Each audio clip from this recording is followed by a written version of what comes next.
Suami puber kedua CLBK dengan mantan SMA. Saya harus bagaimana, Bun?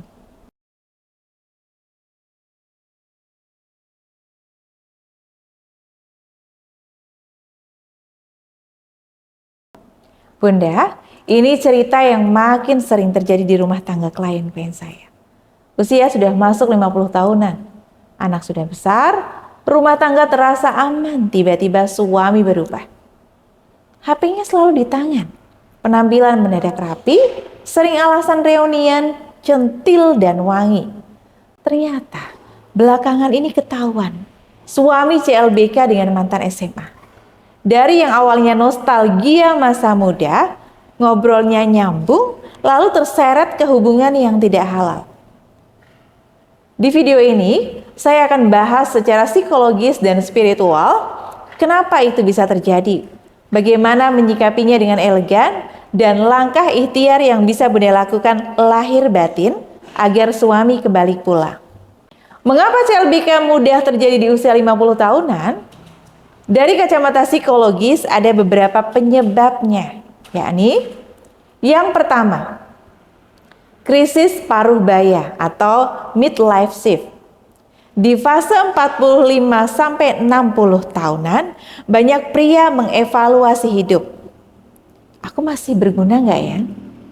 Masih menarik nggak ya? Masih dibutuhkan nggak ya? Kalau ada rasa hampa, muncullah kebutuhan untuk merasa muda dan berarti lagi. Nah, di fase ini, jika suami tidak bisa mengendalikan krisis identitasnya, lalu ada mantan SMA yang memicu memori indah, tawa masa remaja, rasa bebas, prestasi zaman dulu, Rossi retrospection atau masa lalu terlihat lebih manis dari realitasnya, maka sangat mudah untuk terlena.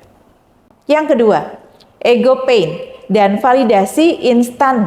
Nah, pria ini dengan ego yang rapuh sangat mudah mencari pelarian yang mengisi luka itu. Mantan kadang hadir dengan pujian. Mas tetap karismatik ya. Aku bangga sekali sama perjalananmu, Mas. Validasi seperti ini menenangkan ego yang sedang perih. Contoh kasus, klien saya, Bunda A. Istrinya tuh setia.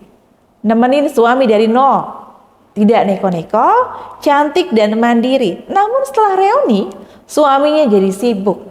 Koordinasi panitia lah, rapat reuni yang hampir tiap minggu, dan banyak acara lainnya.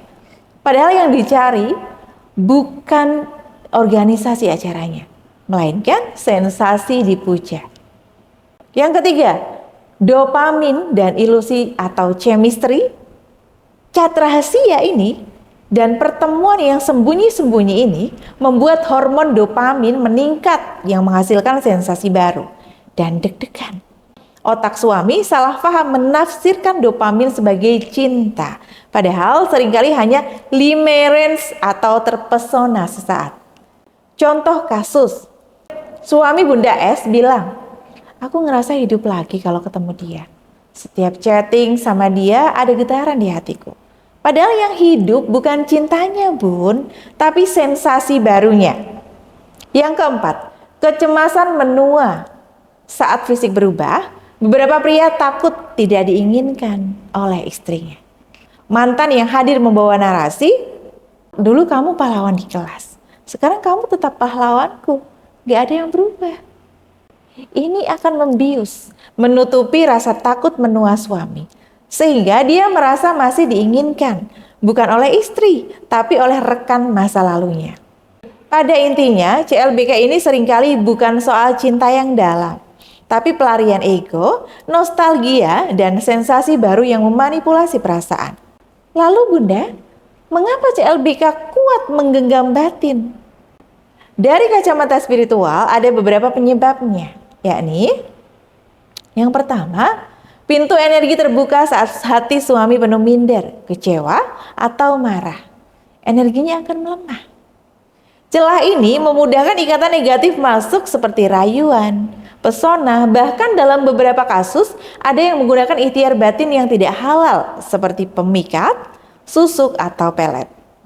Kita tak menuduh siapapun ya Bun di sini, tapi saya seringkali didatangi perempuan yang meminta ikhtiar mengikat pria beristri yang jelas tidak saya layani.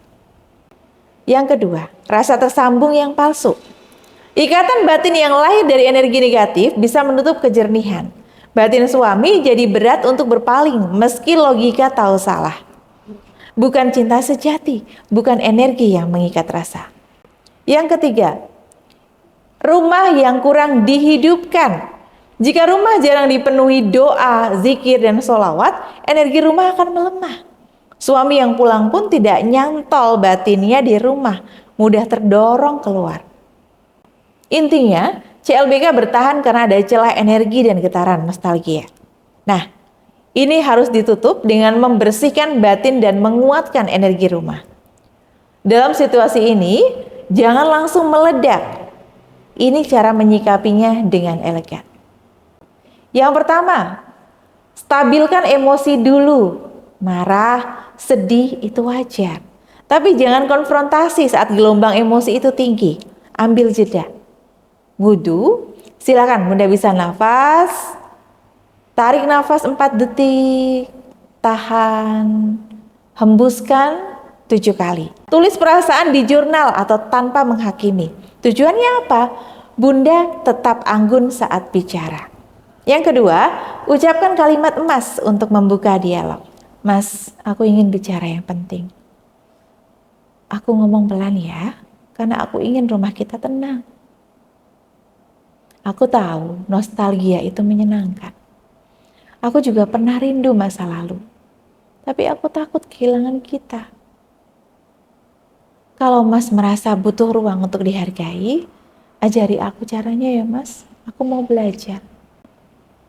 Yang ketiga, tegaskan batas atau boundaries tanpa merendah. Aku menghormatimu sebagai suami Mas. Tapi aku juga menghormati diriku sebagai istri. Hubungan dengan mantan harus berhenti. Bukan karena aku lemah Mas, tapi karena aku menjaga yang halal. Kalau Mas ingin memulihkan pernikahan, kita buat kesepakatan pemulihan. Nah, isinya bisa seperti contoh, no kontak, jujur jadwal, transparasi komunikasi dengan persetujuan bersama, dan sesi rutin mengobrol 20 menit setiap malam. Yang keempat, hindari 3 jurus yang merusak. Menyindir kompetitif seperti membandingkan. Coba kamu lihat siapa yang lebih cantik, aku atau mantanmu? Nah, ini akan memicu ego defensif ya Bun. Yang kedua, menghukum dengan diam. Ini akan memperpanjang jarak emosional. Yang ketiga, mengemis cinta. Justru membuat menurunkan value Bunda di mata suami. Contoh kasus, Bunda M berhasil memulihkan suami karena ia tegas namun lembut. Contohnya begini, kalau Mas pilih keluarga, aku akan berdiri di sampingmu. Tapi kita perlu aturan nyata dan konsisten. Lalu bagaimana dengan rasa hancur saya Bun, kecewa saya? Tentunya dipulihkan dulu ya Bunda. Bunda bisa praktikkan rencana pemulihan, ada 3 lapisan. Yang lapisan yang pertama, tenangkan dan pulihkan rasa kalah suami. Validasi yang sehat, bilang kepada suami seperti ini. Aku lihat usahamu Mas, aku percaya kamu, aku yakin kamu bisa. Ini bukan berarti Bunda merendah ya, tapi menyehatkan ego yang terluka. Bunda terapkan ritual harian 10 menit, yakni 1 pujian, ditambah 1 ucapan terima kasih yang spesifik. Contohnya begini, terima kasih ya Pak sudah urus pajak kendaraan. Lapisan yang kedua, putuskan jalur nostalgia. Aturan no contact dengan mantan jelas dan tertulis. Hapus, arsipkan foto reuni yang memicu. Komitmen aktivitas berdua, bisa jalan pagi atau ngopi sore. Lalu jurnal kejujuran. Suami menulis rasa minder atau gelisah, istri membaca mingguan untuk paham, bukan untuk menghakimi. Atau bisa langsung sampaikan dengan keterbukaan tanpa ditulis. Contoh kasus, setelah no kontak 30 hari, ditambah rutinitas berdua, suami Bunda T bilang, yang aku cari di luar sebenarnya karena bla bla bla. Nah, saat di rumah rasa kekurangan itu pun dipenuhi, maka magnet nostalgia akan melemah. Lapisan ketiga, rebuilding koneksi emosional. Kencan mingguan tanpa bahas mantan, tapi fokus hobi tujuan bersama. Penuhi bahasa cinta suami, apakah kata-kata sentuhan, servis, waktu berkualitas, hadiah sederhana. Buat proyek kecil bersama, sehingga terbangun ikatan emosional, entah itu berkebun bersama atau yang lainnya. Lalu, secara spiritual untuk memulihkan batin, hal yang Bunda bisa lakukan yakni, yang pertama, bangun energi rumah. Zikir pagi dan petang di ruang keluarga. Cukup bacaan yang ringan saja, tapi konsisten. Contoh seperti Al-Fatihah, Al-Ikhlas, Al-Falaq, dan An-Nas. Sholawat 100 kali di malam hari, niatkan untuk menenangkan batin rumah. Yang kedua, doakan dengan lembut dengan menyentuh dada suami saat tidur. Letakkan tangan kanan Bunda di dada kiri secara pelan, lalu bacakan. Allahumma alif baina qulubina wa aslih dzata bainina wahdina subulas salam waj'alna min ibadika sholihin. Ya Allah, satukan hati kami, perbaikilah keadaan di antara kami, tunjukkan jalan keselamatan dan jadikan kami hambamu yang sholih. Yang ketiga, ikhtiar zikir dengan wasilah tasbih an-nuro. Tasbih ini bukan jimat ya Bun, tapi sarana agar supaya fokus suami kepada Bunda. Zikir dan doa sehingga hatinya terhubung kuat kepada Allah. Sebelum Bunda berzikir dengan tasbih an-nuro, Bunda bisa berwudu. Atau jika memungkinkan ya, niatkan, ya Allah, aku memohon luruskan batin suamiku, kuatkan batinnya, sehatkan rumah tanggaku. Amalan sederhana ini zikirkan Ya Latif sebanyak 129 kali untuk melembutkan urusan. Dan Ya Wadud 100 kali untuk memohon kasih sayang. Sholawat 100 kali untuk mendatangkan rahmat dan ketenangan. Tutup doa dengan Ya Muqallibul Qulub, Sabit kolba zauji ala ta'atik wa ala muhabbati ahlil halal. Waktu terbaik untuk zikir dengan tasbih an-nuro ini Bunda bisa lakukan setelah subuh atau sebelum tidur. Pilih salah satu. Namun konsisten ya Bunda ya. Nah, contoh kasus dari klien saya.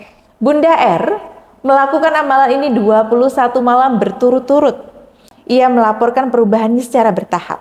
Suaminya lebih tenang, mulai mengurangi inten komunikasi, lalu menyepakati no kontak permanen. Yang keempat, pembersihan diri dan perlindungan. Mandi garam aura an-nuro, niatkan untuk pembersihan batin dari letih dan sedih. Hindari praktik yang haram atau balas pelet dengan pelet atau balas susuk dengan susuk. Kita melawan dengan cara yang halal. Bunda, CLBK bukanlah akhir kehancuran rumah tangga. Banyak pasangan bisa sembuh dan justru lebih erat setelah melewati badai. Asal ditangani dengan akal yang jernih dan ikhtiar batin yang tepat.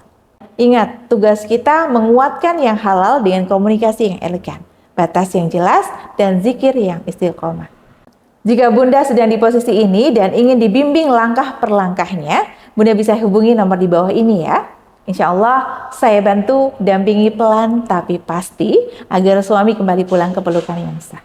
Baik Bunda, itulah beberapa hal yang dapat saya sampaikan. Semoga bermanfaat untuk Bunda dan jangan lupa untuk subscribe, like, komen, dan share ya Bun agar lebih banyak istri yang terbantu untuk ikhtiar dan tidak mudah putus asa. Sekian dari saya. Wassalamualaikum warahmatullahi wabarakatuh.